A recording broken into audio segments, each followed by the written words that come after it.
Dunia berada dalam masa penuh kekacauan. Penindasan merajalela, kezaliman menjadi pakaian manusia, fitnah seperti gulungan malam yang gelap. Kaum mukmin hidup terpecah belah, tidak memiliki pemimpin yang benar. Ulama menyebut keadaan ini sebagai ashrul fitan, zaman fitnah yang disebutkan dalam banyak hadis sahih.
Riwayat-riwayat sahih dari Rasulullah sallallahu alaihi wasallam, Allah akan membangkitkan bagi umat ini seorang lelaki dari ahlul baitku, namanya seperti namaku dan nama ayahnya seperti nama ayahku.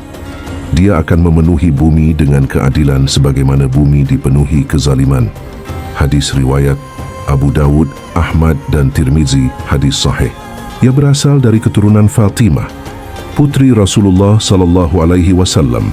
Keturunannya bersambung melalui Hasan bin Ali atau Husain menurut perbedaan pendapat ulama, namun mayoritas riwayat mengarah kepada jalur Hasan. Para ulama sepakat bahwa Mahdi bukan nabi, bukan pula sosok gaib, tetapi seorang manusia biasa dari keturunan Nabi sallallahu alaihi wasallam yang dipilih dan ditolong Allah. Imam Mahdi digambarkan hadis sebagai wajah tampan, bercahaya, hidung mancung, dahi lebar. Akhlaknya sangat lembut, pemalu dan tidak gila kekuasaan, tidak tahu bahawa dirinya Mahdi hingga Allah memampukannya. Di suatu malam di Makkah, langit tampak berat dan hati manusia gelisah. Manusia saleh dari berbagai negeri berkumpul tanpa mereka rencanakan. Mereka mencari seseorang, lelaki dari Arab, yang mereka percaya adalah pemimpin akhir zaman. Dialah Imam Mahdi, namun ia melarikan diri dari kerumunan. Ia tidak menginginkan kekuasaan.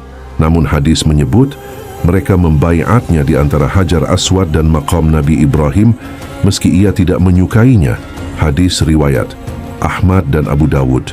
Tangannya digenggam, dipaksa menerima baiat, sementara air matanya jatuh karena beratnya amanah. Setelah baiat itu, sebuah pasukan besar dari Syam dikirim untuk memerangi Imam Mahdi. Rasulullah sallallahu alaihi wasallam bersabda, ketika mereka sampai di sebuah tanah lapang antara Makkah dan Madinah, Allah menenggelamkan mereka ke dalam bumi seluruhnya. Hadis riwayat Muslim, hadis sahih. Tanah terbelah, pasukan hilang seketika. Inilah tanda kubra pertama yang disaksikan manusia. Berita itu tersebar ke seluruh penjuru dunia. Umat Islam yang saleh berbondong-bondong menuju Makkah untuk berbaiat kepadanya. Dengan pertolongan Allah, Imam Mahdi memimpin dunia Muslim dan menggantikan sistem yang rusak. Ulama menafsirkan bahawa Al-Quran menyebutkan keberhasilan orang-orang beriman dalam Quran surat An-Nur ayat 55. Allah telah berjanji kepada orang-orang beriman bahawa Dia akan menjadikan mereka khalifah di bumi. Di masa Imam Mahdi, ayat ini terwujud sempurna. Ia membagi kekayaan tanpa menghitung, menegakkan syariat dengan hikmah, dan bumi memunculkan keberkahannya.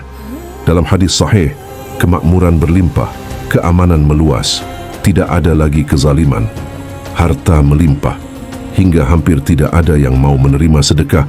Imam Mahdi memimpin selama 7 tahun, menurut mayoritas riwayat. Namun dunia belum usai diuji. Ketika Imam Mahdi memimpin, datanglah musuh terbesar umat manusia, Al-Masih Ad-Dajjal. Dajjal muncul membawa fitnah dahsyat yang tidak pernah ada sebelumnya. Umat manusia menggigil ketakutan. Dunia berada di ambang kehancuran. Imam Mahdi memimpin umat Islam menghadapi ancaman itu. Tetapi pertolongan terbesar datang dari langit.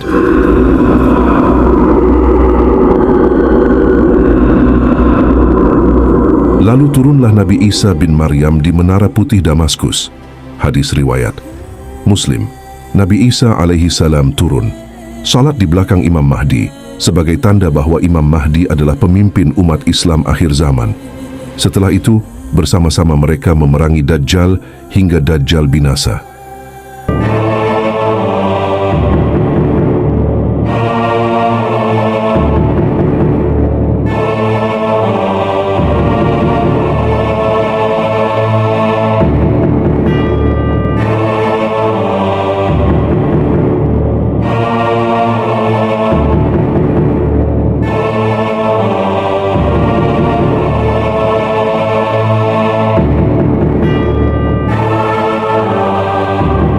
Imam Mahdi tidak mengaku-ngaku. Ia tidak menampakkan karamah yang berlebih. Ia hanya manusia. Tetapi Allah memilihnya. Kisahnya bukan mitos. Ia bukan dongeng. Ia adalah janji Rasulullah sallallahu alaihi wasallam. Disepakati ulama Ahlus Sunnah dari generasi ke generasi. Kemunculannya kelak bukan membawa ketakutan, namun membawa harapan, kebangkitan dan kembalinya cahaya ke bumi.